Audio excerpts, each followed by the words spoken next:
Hello, so this is G. This is my day 5 ng Build in Public and hindi ko na sinet up yung microphone kasi sana marinig niyo na lang. Nakatamad mag-setup ng mic. Anyway, gusto ko lang ikwento for day 5. Medyo it's like paano ma-explain? May mga araw talaga na you don't feel like doing much, pero kailangan mo pa rin push yung sarili mo. I don't know if you guys experience that same feeling. Parang sa nakakatamad.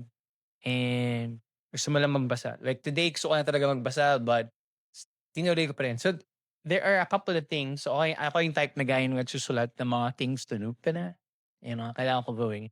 So far, ilan siya? 1, 2, 3, 4, 5. Mga 10 things to do. 1, 2, 3, and then 9 things to do. Pero, 4 lang yung ginagawa ko lang for today. Usually, kaya ko tapusin lahat yan in a day. Kasi there's so much hours in the day naman. But nonetheless, I guess it's just purely distraction and a lot of things in your head. It's my ADHD brain. I don't know. Overthinking too much. So anyway, because one I shared it, but one of the things to create to offset all of that, I need to create systems. So one of the systems that I created is, I created like an AI for Pinoy social media content posting. So this is for YouTube, community posting, LinkedIn, X, and Reddit. So para i-feed that basically fini-feed ko na lang sa kanya yung information and then we'll just produce documents for or produce the posts and image instructions pagkatapos ko siyang i-train or binigyan ng context, no. So para hindi na ako masyadong nag-iisip ng idea. So I just tagabato ko na lang siya ng idea at taga-exchange na lang kami ng ideas ni Gemini. So this is Gemini. I'm a big fan of Gemini.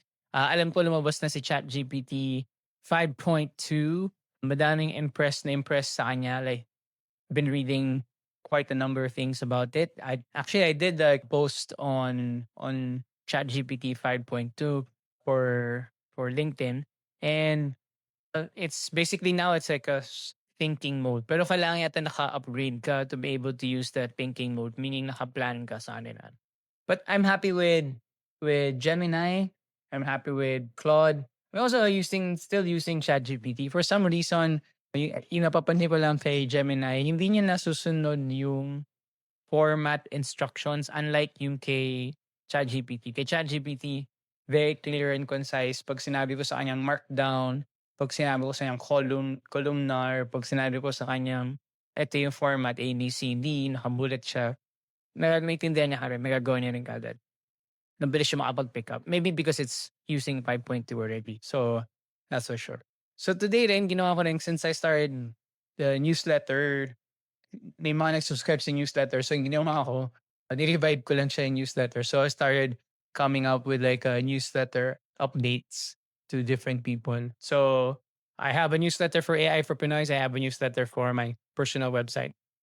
So ginawa ko lang siya. So one last thing. Pero pinopromote ko yung aking paid webinar which is on December 27 on Google AI Studio, creating an application after the webinar, like a full-blown application that you can actually use yourself. No? So kasi nga madami nagtatanong rin sa akin on how to do these kinds of workflows, especially kung hindi sila familiar kung ano yung process. No? O gusto nila, alam nila ito yung output na gusto nila, tinatry nila pero hindi nila makuha yung output. No? So, sabi ko, what, just append lang the webinar. I'll teach you how to use those workflows. Aside from, kasi gusto nila gamitin si N8N, no? Actually, N8N pala came up with update na pala ngayon, no? Which is N8N 2.0, which is the latest update nila for, I don't know, haven't checked it out. Bala ko siya yung check out maybe during the weekend.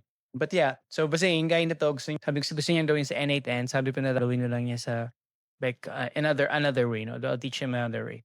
Ano ba? So, yun lang naman. So, and then so I was sa mga distractions ko really is reading manga, ay manhwa. Manhwa is different from manga. Manga, Japanese, manhwa is Korean. So, and this is one of my favorite na novel na ginawa nila. So, segue lang. So, these are my distractions. I read the novel more than the comics. But since bitin yung novel, hindi na tinuloy.